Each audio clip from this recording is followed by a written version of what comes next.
کەیوان شەعبان یەکێک لە شێوەکارە دیارەکانی کوردە کە لە ئێستادا پێشانگایەکی تایبەتی بە ناوی پرتەقاڵی شین کردوێتەوە. کەیوان شەعبان یەکێک لە شێوەکارە بە ئەزموونەکانە کە ئەزمموی چەندین ساڵەی لە دەروی کوردستان و لە با بڵێین لەناو کوردستانیش هەیە و بەشداری چەندین پێشانگای تایبەتی و هاوبەشیشی بە تایبەتی لە دەرەوەی کوردستان کردو و شێوەکارانی دەرەوەی کوردستانیش ئاشنان بە بەرهەمەکانی لە ئێستادا لە ئاکرێ پێشانگایەکی تایبەتی بۆ شاری ئاکرێ کردوێتەوە.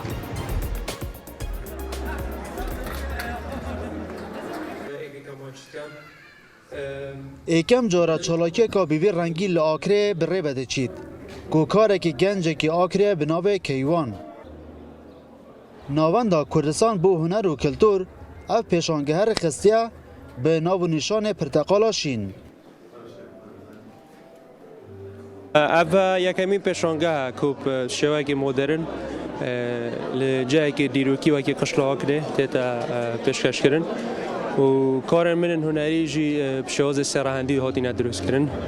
و هیویان دما کو خلق تامکا تایبت به پشمانگه بین و نزدیکی و 10 ساله چیروکا من هنری دست بکری هم وقت فوتوگرافر و پشتینگی جی من para پیدا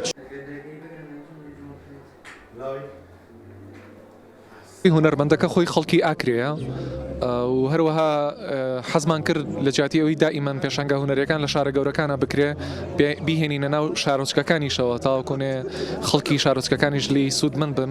بەڕاستی توانم بڵێم پێشانگایەکی لە نەوعیەتە زۆر تایبەت و جیاواز بووە لە کورسانێکە کردومانە. هیوادارم ئینشەڵا خەڵکی بێن سەردانی بکەن بۆ مدەی مانگێک بەردەوام ببێ لە کاتژمێر 4 تا 10 شەو. ئاکرێ زۆر خۆشە، یعنی هەر هاتن لە ڕێگەکەشی خۆشە، خواردنی خۆشە، ئەم بینایی خۆشە. Mêvan li bajêrên cuda cuda li vê re dihêne dîtin. Wan hemî ev karên cuda dîtin. Bû sirenca evan mêvan û hunermend e.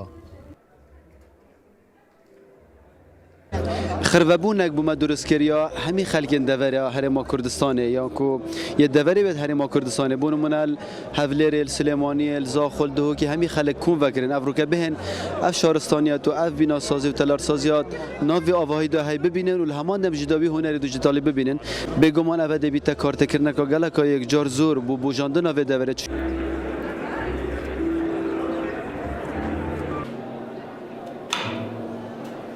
Ev pêşangehe bû demê sih rojan dê vekêşît.